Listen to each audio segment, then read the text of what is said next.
여러분, 한때 잊혀진 작은 나라를 위해 싸운 유엔군 용사들의 진짜 이야기를 들어보셨나요? 한국 전쟁 속 유엔군은 자신들이 왜 여기 있는지조차 몰랐습니다. 하지만 전쟁이 끝난 뒤 폐허 위에 일어난 경제 기적과 그 중심에 자리한 할아버지의 피 묻은 편지와 사진들, 그리고 한국 병사와의 특별한 우정이 있었습니다. 이제 그 둘은 전장에서 했던 약속을 지킬 수 있게 되었다고 하는데요. 포탄이 쏟아지는 전장에서 그 둘은 어떤 약속을 했던 것일까요? 70년 전의 약속, 감동의 여정, 지금 바로 시작합니다. 안녕하세요. 제 이름은 알렉스 톰슨이에요. 올해로 95세가 됐습니다. 오늘 제 이야기를 들려드리고 싶어요. 런던의 오래된 벽돌집 3층 작은 방에서 혼자 살고 있어요. 한국 전쟁 참전 용사죠. 그 말이 어색하게 들리실 수도 있겠지만 70년 전 저는 정말 한국 땅에서 싸웠답니다. 지금도 제 마음속에는 6개의 단어가 살아 숨쉬고 있어요. 전쟁, 기억, 용기, 희생, 노래, 한국. 이 단어들이 심장박동처럼 매일 제 가슴을 뛰게 만들거든요. 창밖으로는 빨간 런던 버스가 지나가는 소리가 들려요. 사람들이 우산을 들고 급하게 걸어가는 발소리도 들리죠. 빗방울이 유리창을 두드리는 소리까지. 하지만 오늘은 이 모든 소리들이 멀게만 느껴져요.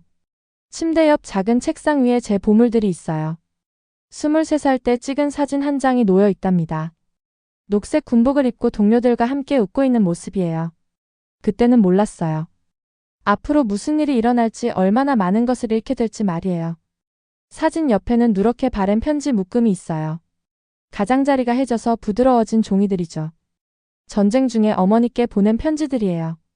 어떤 편지에는 갈색 얼룩이 묻어 있어요. 커피 자국이 아니라 전장에서 묻은 피와 흙이랍니다. 그런데 편지 내용을 보면 웃음이 나와요. 매일이 지옥 같았는데도 오늘도 건강하게 잘 지내고 있어요. 음식도 충분하고. 친구들과 즐겁게 지내고 있답니다. 라고만 썼거든요. 어머니가 걱정하실까봐 진실은 한 줄도 적지 못했어요. 참혹한 현실은 숨기고 안심만 시켜드리고 싶었답니다. 손이 많이 떨려요. 나이 탓이죠. 피부도 얇아지고 반점도 생겼어요. 하지만 이 낡은 사진을 만지면 모든 게 생생하게 떠올라요. 그때의 두려움, 친구들의 용기, 한국에서 목격한 놀라운 일들이 말이에요. 방금 전 딸 에밀리가 메시지를 보냈어요. 지금은 변호사가 된 제 딸이죠. 오늘 저녁 6시에 만나자고 하네요. 또 제 이야기를 들으려고 하는 거겠어요. 항상 한국에 대해 물어보거든요. 책으로 써보라고 계속 권하고 있어요. 이 작은 방에서 20년을 살았어요. 하얀 벽은 이제 누렇게 바랬고 구석에는 오래된 라디오가 하나 있어요. 가끔 음악을 틀면 한국을 떠올리게 하는 노래가 나와요. 그럴 때마다 그 6단어가 다시 살아나죠. 솔직히 말씀드리면 처음에는 한국을 우습게 봤어요. 그냥 영국이 군대를 보내는 또 다른 나라 정도로 생각했죠. 한국 사람들도 별로 중요하지 않다고 여겼어요. 제가 더 낫다고 생각했답니다. 정말 어리석었어요. 이제 에밀리를 만나러 가야 해요. 가장 좋은 셔츠를 입고 하얀 머리를 단정히 빗을 거예요. 3층 계단을 천천히 내려가겠죠. 다리는 예전 같지 않지만 아직 걸을 수는 있거든요. 찻집에서 에밀리는 또 물어볼 거예요. 목격했던 희생에 대해서, 배운 용기에 대해서, 그리고 제 인생을 바꾼 그 노래에 대해서 말이에요. 하지만 그 이야기를 하기 전에 지금 이 순간을 느끼고 싶어요. 조용한 방에 앉아 오래된 사진을 바라보며 기억하는 이 시간으로. 한국이 저에게 가르쳐준 모든 것들, 그리고 어떻게 그 나라가 제 마음의 일부가 되었는지를 말이에요. 가슴속에서 6단어가 여전히 뛰고 있어요. 전쟁, 기억, 용기, 희생, 노래, 한국. 곧 에밀리에게 이 모든 이야기를 또 들려줄 거예요. 언젠가는 세상 사람들과도 나누고 싶어요. 지금은 그저 작은 방에 앉아있는 늙은 영국 할아버지일 뿐이지만요. 절대 사라지지 않을 소중한 기억들을 품고 살아가는 할아버지 말이에요. 23살 때였어요. 부산항에서 군함에서 내렸을 때 말입니다. 1952년 봄이었죠. 전쟁이 어떤 건지 안다고 생각했거든요. 영화도 봤고 책도 읽었으니까요. 하지만 그날 본 광경은 아무것도 저를 준비시켜주지 못했어요. 냄새가 먼저 코를 찔렀습니다. 연기와 흙냄새, 그리고 형언할 수 없는 무언가가 섞인 냄새였어요. 나중에 알았지만 그건 공포와 희생의 냄새였답니다. 공기가 무겁고 탁해서 숨 쉴 때마다 목이 따가웠죠. 항구는 완전히 아수라장이었어요. 어디를 봐도 사람들이 정신없이 움직이고 있었거든요. 한국 가족들은 가진 모든 걸 등짐으로 지고 다녔어요. 할아버지들은 냄비며 이불이며 실은 나무 수레를 끌고 있었고요. 엄마들은 우는 아기를 가슴에 꼭 안고 있었습니다. 얼굴이 더럽고 옷이 찢어진 아이들이 어른들 사이를 뛰어다녔는데 그 눈빛이 나이에 비해 너무 늙어 보였어요. 그 사람들을 보면서 짜증만 났답니다. 왜 우리 길을 막고 있지? 왜 좀 더 질서 있게 못할까? 약하고 무력해 보였거든요. 영국에서 우리 같은 병사들을 보내서 도와주는 거 고마워해야 하는 거 아닌가 싶었어요. 얼마나 잘못 생각했는지 그때는 전혀 몰랐죠. 군용 트럭에 올라탔습니다. 녹슨 초록색 트럭이었는데 휘발유와 쇠 냄새가 진동했어요. 부산 시내를 지나가는데 건물들이 하나같이 작고 부서져 있더군요. 폭탄으로 뚫린 구멍이 벽마다 있었고 아예 돌무더기가 되어버린 건물들도 많았어요. 한국 군인들이 우리 트럭 옆을 걸어가고 있었어요. 피곤해 보이고 깡말았습니다. 기운 군복에 온통 때가 묻어 있었죠. 속으로 고개를 저었어요. 이런 사람들이 우리와 함께 싸운다고? 자기 총도 제대로 못 들 것 같은데. 부끄럽다고 느꼈어요. 우월하다고 생각했죠. 이 생각이 평생 저를 괴롭혔답니다. 시골길을 몇 시간 달렸어요. 도로라고 부르기도 민망한 길이었습니다.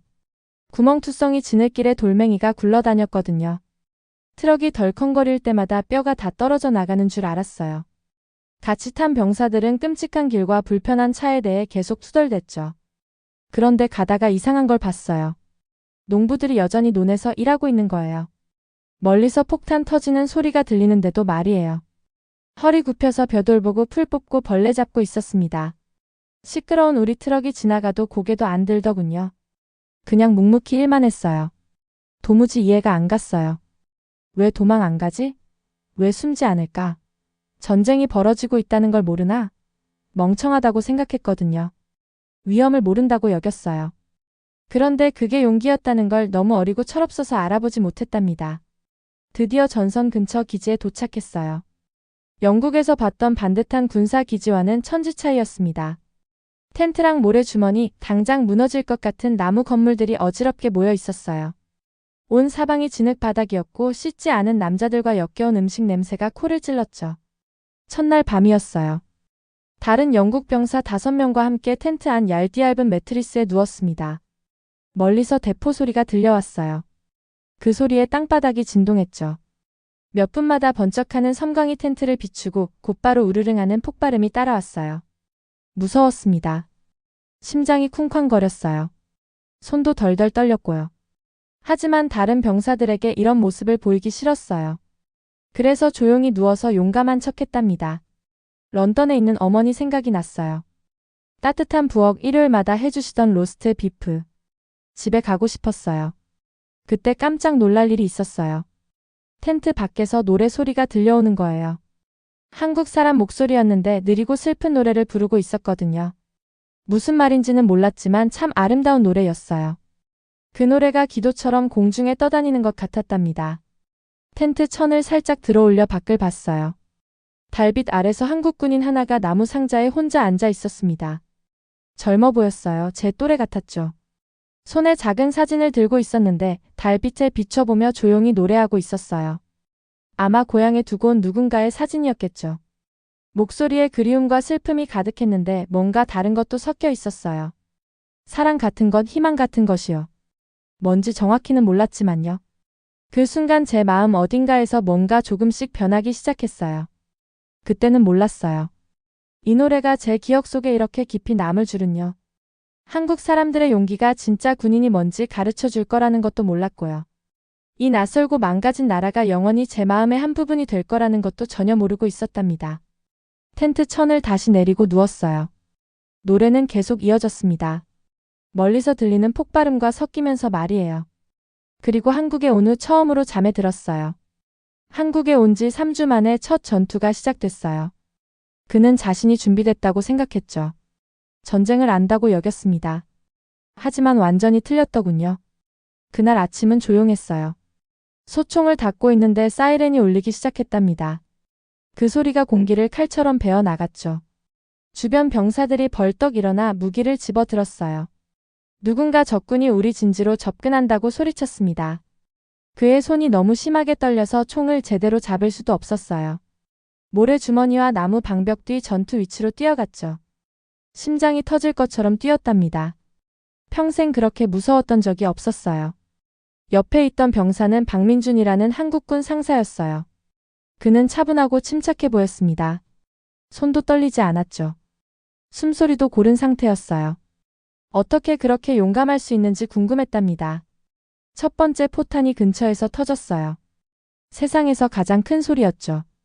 마치 세계가 무너지는 것 같았습니다. 흙과 돌이 사방으로 날아갔어요. 폭발로 그는 넘어졌고 귀가 울렸답니다. 그때 평생 잊을 수 없는 장면을 목격했어요. 박 상사가 부상당한 영국군을 돕고 있었습니다. 그 영국군은 얼굴에서 피가 흘러내리며 어머니를 부르고 있었죠. 박 상사는 서툰 영어로 괜찮을 거라고 말했어요. 그리고는 자신의 셔츠를 찢어서 상처를 감싸 주었답니다. 이 한국군 병사가 자신의 옷을 찢어 동료 영국군을 도와주고 있었어요. 총알이 머리 위를 날아다니는데도 부상자를 안전한 곳으로 끌고 갔죠. 이 광경을 보며 그는 부끄러움을 느꼈습니다. 한국군이 약하고 쓸모없다고 생각했던 자신이 말이에요. 전투는 6시간 동안 계속됐어요. 6년처럼 느껴졌죠. 적군이 3번이나 공격해왔습니다. 매번 한국군과 영국군이 어깨를 나란히 하고 싸웠어요. 한국군들이 마지막 물을 목마른 영국군과 나누는 모습을 봤답니다. 자신들의 식량도 배고픈 유엔군에게 나눠줬죠. 가장 치열한 전투 중에 그의 탄약이 떨어졌어요. 무서웠고 어떻게 해야 할지 몰랐습니다. 바로 그때 옆에 있던 젊은 영국군이 총에 맞고 쓰러졌어요. 피를 토하며 어머니를 불렀죠. 조금 떨어진 곳에서는 한국군 한 명이 가슴을 움켜쥐고 신음하고 있었답니다. 죽음이 바로 곁에 있었어요. 동료들이 하나둘 쓰러져 가는 모습을 지켜봐야 했습니다. 그는 공포에 질려 몸을 떨었죠. 이제 정말 끝이라는 생각이 들었어요. 바로 그때 박 상사가 진흙을 기며 그에게 다가왔습니다. 총알이 사방으로 날아다녔지만 두려워하지 않았어요. 쓰러진 전우들을 지나치며 침착하게 기어왔죠. 자신의 탄약 절반을 나눠주며 미소를 지었답니다. 그 폭력과 죽음, 공포 속에서도 평온하고 친절한 미소였어요. 전투가 끝난 후 그는 진흙 속에 앉아 있었습니다. 메스껍고 지쳤죠. 군복은 더럽고 찢어졌어요. 손에는 흙과 피가 묻어 있었답니다. 첫 실전을 살아남았지만 완전히 다른 사람이 된 기분이었어요. 그날 저녁 한국군들이 작은 불을 피웠습니다. 철제 냄비에 밥을 지어서 영국군들과 함께 나눠 먹었어요. 단순한 밥이었지만 평생 먹어본 것 중 가장 맛있었답니다. 모두 배고프고 지쳤는데 이 소박한 음식이 선물처럼 느껴졌죠. 식사를 하며 박 상사가 노래를 부르기 시작했어요. 첫날 밤에 들었던 바로 그 노래였습니다. 다른 한국군들도 함께 불렀죠. 어둠 속에서 그들의 목소리가 어우러졌어요. 슬프면서도 아름다운 노래였답니다. 가사를 이해할 수 없었지만 고향이 그리워졌어요. 다른 병사에게 노래의 뜻을 물어봤습니다. 흥남 철수작전 때 여동생 금순이와 헤어진 실향민의 이야기라고 했어요. 혼자 부산으로 피난 온 오빠가 북에 남겨둔 여동생을 그리워하는 노래였죠. 북진 통일이 될 때까지 굳세게 살아달라고 바라는 마음을 담았답니다. 이별과 그리움 그리고 희망에 관한 이야기였어요. 별빛 아래에서 그 노래를 들으며 깨달았어요. 서로를 위해 목숨을 걸었던 사람들에게 둘러싸여 있었죠. 한국군들은 약하거나 무력하지 않았습니다. 그가 만나본 사람 중 가장 용감한 이들이었어요. 원해서가 아니라 가족과 조국을 지키기 위해 싸우고 있었답니다. 자신이 한국에 온 이유를 생각해봤어요. 정부의 명령 때문이었죠. 하지만 한국군들은 집과 아이들 그리고 미래를 위해 싸우고 있었습니다. 그들의 용기는 사랑에서 나왔어요. 의무가 아니란 말이에요. 그날 밤 어머니에게 편지를 썼습니다. 한국군에게서 용기를 배우고 있다고 했어요. 그들을 잘못 판단했던 것이 부끄럽다고 썼죠.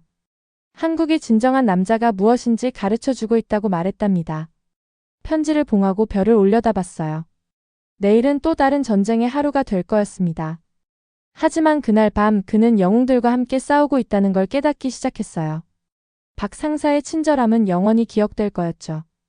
용기의 노래가 평생 그의 마음속에서 울려 퍼질 거였답니다. 그의 겨울이 일찍 찾아왔어요. 영국에서는 경험해본 적 없는 추위였습니다. 날카로운 칼처럼 군복을 뚫고 들어왔죠. 숨을 쉴 때마다 하얀 입김이 나왔어요. 수통 속 물이 얼어버렸답니다. 총을 장전하려니 손가락이 파랗게 변했어요. 하지만 가장 괴로운 건 추위가 아니었어요. 매일 좋은 사람들이 죽어가는 모습을 지켜보는 것이었습니다.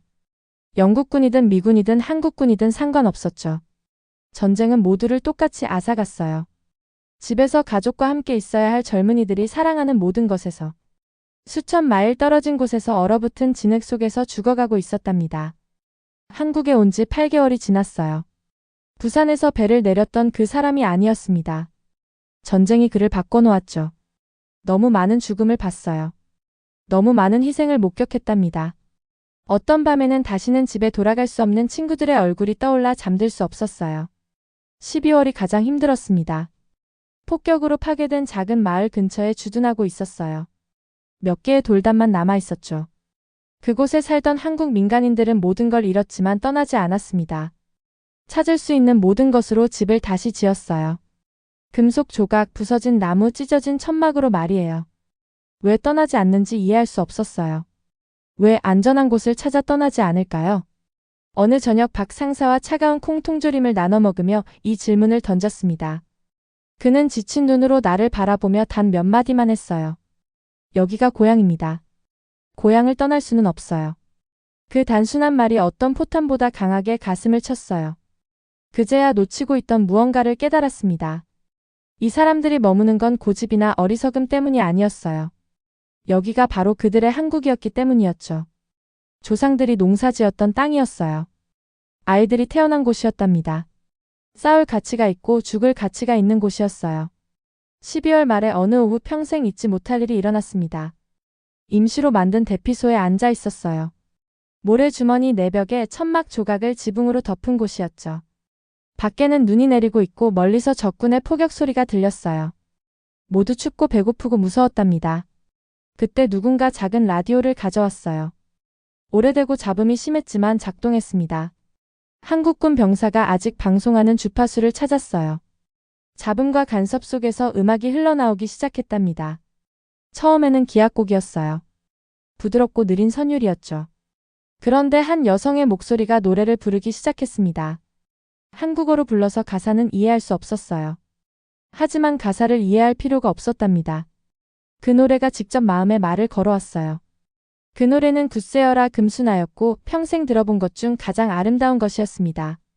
여성의 목소리는 맑고 강했지만 동시에 슬픔으로 가득했어요. 이별의 아픔과 그리움을 노래했죠. 북에 남겨둔 동생을 향한 간절한 마음을 불렀어요. 가장 어두운 시간에도 잃지 않는 희망을 노래했답니다. 대피소 안에 모든 한국군이 하던 일을 멈췄어요. 어떤 이는 눈을 감고 들었습니다. 다른 이들은 눈물을 흘렸어요. 박 상사는 완전히 가만히 앉아 있었답니다. 무릎 위에 손을 올리고 몇 주 만에 처음으로 평온한 표정을 짓고 있었어요. 이 용감한 사람들을 바라봤습니다. 함께 싸우고 함께 피 흘리고 음식을 나눠준 사람들이었어요. 그런데 이전에 본 적 없는 모습을 발견했답니다. 그들이 왜 싸우는지 기억해내는 모습을 봤어요. 전쟁보다 더 깊은 무언가와 연결되는 모습을 봤습니다. 한국이 자신들에게 무엇을 의미하는지에 대한 기억에서 힘을 찾는 모습을 봤어요. 노래는 3분밖에 안 됐지만 그 3분이 제 인생을 영원히 바꿔놓았습니다. 노래가 끝나자 대피소는 완전히 조용해졌어요. 눈 내리는 소리만 들렸죠. 아무도 말하지 않았어요. 아무도 움직이지 않았답니다. 모두 그 노래가 주는 느낌을 붙잡고 앉아 있었어요. 그날 밤 박 상사에게 굿세어라 금수나 가사를 가르쳐달라고 했습니다. 그가 미소를 지었어요. 몇 달 만에 보는 진짜 미소였죠. 작은 불옆에 앉아서 그가 한 줄씩 노래하면 제가 한국어 가사를 따라했답니다. 발음이 엉망이었지만 참을성 있게 가르쳐줬어요. 그 노래를 배우면서 다른 것도 깨달았습니다. 한국이 단순히 제가 우연히 전쟁을 하고 있는 지도상의 한 점이 아니라는 걸 알았어요. 한국은 영혼이 있는 나라였습니다. 수백 년 동안 이별과 그리움의 노래를 불러온 곳이었죠. 용기가 음악과 기억을 통해 전해지는 곳이었답니다. 그날 밤 일기에 썼어요. 오늘 한국의 마음이 노래하는 소리를 들었다. 이제 이 사람들이 왜 그렇게 치열하게 싸우는지 이해한다. 단순히 땅이나 정치를 위해 싸우는 게 아니다. 자신들의 나라를 위해 싸우고 있다. 계속해서 살아갈 삶의 터전을 위해 싸우고 있다. 그날부터 전투가 너무 힘들 때마다, 포기하고 싶을 때마다 조용히 굿세어라 금수나를 흥얼거렸어요. 그 노래가 상기시켜줬답니다. 제가 단순히 의무를 다하는 영국군이 아니라는 걸 말이에요. 더 큰 무언가의 일부였습니다. 살아남을 자격이 있고 번영할 자격이 있는 민족과 문화를 지키는 일을 돕고 있었어요. 그 노래는 한국이 진정 무엇인지에 대한 제 기억이 되었답니다. 전쟁터가 아니라 구할 가치가 있는 고향이라는 기억 말이에요. 70년이 책장 넘기듯 지나갔어요. 1953년 전쟁이 끝나고 영국으로 돌아갔습니다. 결혼하고 아이들을 낳고 엔지니어로 일하며 평범한 삶을 살았죠. 하지만 한국은 결코 마음을 떠나지 않았어요. 그 기억들이 매일 함께했답니다. 전쟁 중에 쓴 편지들을 모두 간직했어요. 사진들도 보관했습니다. 박 상사가 작별 선물로 준 작은 한국어 사전도 갖고 있었죠. 가끔 밤늦게 이 보물들을 꺼내어 추억에 잠겼답니다. 봤던 용기를 목격했던 희생을, 한국인의 마음을 알려준 노래들을 기억했어요. 딸 에밀리는 한국 이야기를 들으며 자랐습니다. 변호사가 된 후 이 기억들이 얼마나 소중한지 이해했어요. 계속 글로 써서 세상과 나누라고 했죠. 몇 년 동안 거절했답니다. 그 기억들이 너무 개인적이고 신성해서 낯선 사람들과 나누기 어려웠어요.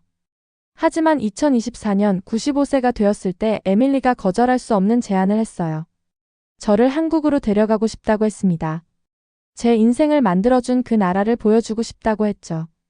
박 상사가 살아있다면 만나게 해주고 싶다고 했답니다. 런던에서 서울까지 14시간이 걸렸어요.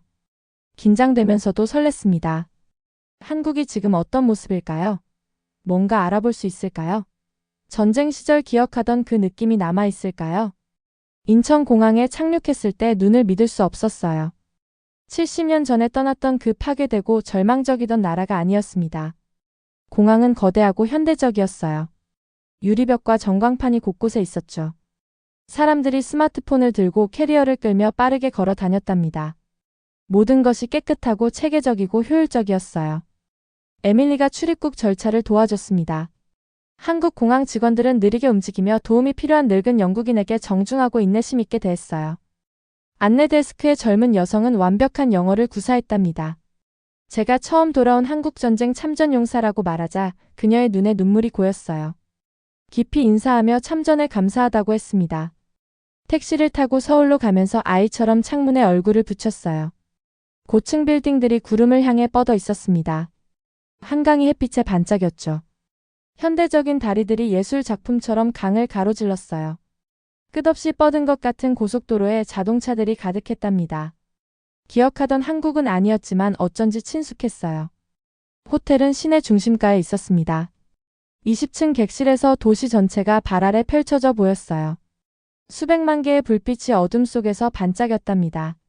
전쟁 중에 봤던 한국 아이들을 떠올렸어요. 배고프고 무섭고 추위에 떨며 집을 잃었던 아이들 말이에요. 그 아이들 중 일부가 이제 이 놀라운 현대 도시에 사는 할아버지 할머니가 되었을 거였습니다. 다음 날 아침 부산행 기차를 탔어요. 믿을 수 없을 만큼 빠르고 부드러웠습니다. 시속 300km 이상으로 한국 시골을 지나갔죠. 창밖으로 흘러가는 풍경을 보며 기억과 맞춰보려 했답니다. 논들은 여전히 있었지만 이제 깔끔하고 푸르고 건강해 보였어요. 기억 속 폭격당한 마을들은 현대적인 농장으로 바뀌었습니다. 부산에서 에밀리가 한국전쟁기념관 방문을 준비해뒀어요. 기념관은 아름답고 엄숙했습니다.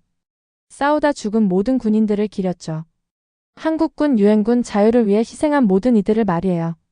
전시관을 천천히 걸으며 전사자 명단을 읽기 시작했어요. 수많은 한국 이름들이 검은 대리석에 새겨져 있었습니다. 그런데 갑자기 익숙한 이름이 눈에 들어왔어요. 김영수라는 이름이었답니다. 함께 참호를 파고 밥을 나눠 먹던 그 젊은 한국군이었어요. 조금 더 걸어가니 이철호라는 이름도 보였습니다. 항상 웃음을 잃지 않던 병사였죠. 그의 밝은 미소가 떠올랐답니다. 그리고 정태민이라는 이름까지. 제가 부상당했을 때 등에 업고 뛰어준 그 용감한 친구였어요. 눈물이 쏟아졌습니다. 70년 만에 전우들을 다시 만난 기분이었어요. 벽에 걸린 사진들을 보기 시작했습니다. 참혹했던 전투 장소들의 모습이 그대로 담겨 있었어요. 얼어붙은 진지에서 싸웠던 철원 평야의 사진이 있었답니다. 수많은 포탄 구덩이가 땅을 움푹움푹 파놓은 모습이었죠. 춘천 근처 고지의 사진도 봤어요. 나무 한 그루 남지 않을 정도로 폭격을 받은 그 언덕이었습니다. 그곳에서 3일 동안 버텼던 기억이 생생했답니다. 가장 충격적이었던 건 서울 근교 어느 마을의 사진이었어요. 완전히 폐허가 된 모습이었습니다. 그곳에서 민간인들을 구하려다 많은 전우들을 잃었던 곳이었답니다. 그때 에밀리가 희망했지만 묻기 두려웠던 소식을 전해줬어요. 박민준 상사가 아직 살아계신다는 거였습니다. 94세로 기념관에서 멀지 않은 보훈요양원에 계신다고 했죠. 에밀리가 요양원에 연락해서 만날 수 있도록 준비해뒀답니다. 요양원으로 걸어 들어가면서 손이 떨렸어요. 오랜 친구에게 뭐라고 말해야 할까요? 저를 기억할까요? 만나서 기뻐할까요? 아니면 제 방문이 잊고 싶어하는 고통스러운 기억을 되살릴까요? 간호사가 창가에 휠체어를 타고 앉아있는 노인이 있는 햇볕 좋은 방으로 안내했습니다. 머리는 완전히 하얗고 얼굴에는 주름이 가득했어요. 하지만 고개를 들고 저를 보는 순간 그 눈은 기억 속 그대로였답니다. 여전히 친절하고 용감하고 생기로 가득했어요. 박민준 상사가 70년 전 그 미소를 지었습니다. 손을 내밀어서 제가 두 손으로 감싸 잡았어요. 한동안 아무도 말하지 않았답니다. 그저 서로를 바라봤어요. 거기 있지 않았던 사람들에게는 절대 설명할 수 없는 무언가를 나눈 두 늙은 군인이었습니다. 마침내 기억보다 훨씬 나아진 영어로 말했어요. 알렉스 톰슨. 돌아왔군요. 약속을 지켰네요. 1953년 작별할 때 했던 약속이었습니다. 언젠가 평화로운 한국을 보러 돌아오겠다고 약속했었죠. 70년이 걸렸지만 약속을 지켰답니다. 오후 내내 추억을 나눴어요. 전쟁 후 삶에 대해 들려줬습니다. 어린 시절 연인과 결혼해서 내 아이를 키우고 교사로 일했다고 했어요. 저도 영국에서의 삶과 에밀리 그리고 한국이 결코 생각을 떠나지 않았다고 말했답니다. 해가 지기 시작하자 박민준 상사가 에밀리에게 휴대폰으로 음악을 틀어달라고 했어요. 작은 스피커에서 흘러나온 노래는 굿세어라 금수나였습니다. 수년 전 얼어붙은 대피소에서 제 마음을 울렸던 바로 그 노래였어요. 함께 들었답니다. 함께 나눈 것을 기억하는 두 늙은 남자였어요. 그 노래가 우리를 수십 년 전으로 데려갔습니다. 젊고 무섭고 집에서 멀리 떨어져 있던 시절로 말이에요. 하지만 동시에 평화와 우정과 감사의 이 순간으로 데려오기도 했답니다. 한국도 약속을 지켰어요. 살아남았습니다. 강해졌죠. 그 모든 희생이 가능하게 만든 아름답고 번영하는 나라가 되었답니다. 박 상사 같은 사람들의 용기가 제가 두 눈으로 보고 있는 기적을 만들어낸 거였어요. 그 영원한 노래를 들으며 제 여정이 완성되었음을 알았습니다. 한국의 집으로 돌아온 거였어요. 오늘의 사연은 여기까지입니다. 사연이 마음에 드셨다면 구독과 좋아요 부탁드려요. 여러분의 버튼 하나로 영상 제작에 큰 힘이 됩니다. 다음에 더 큰 감동적인 사연으로 찾아뵙겠습니다. 감사합니다.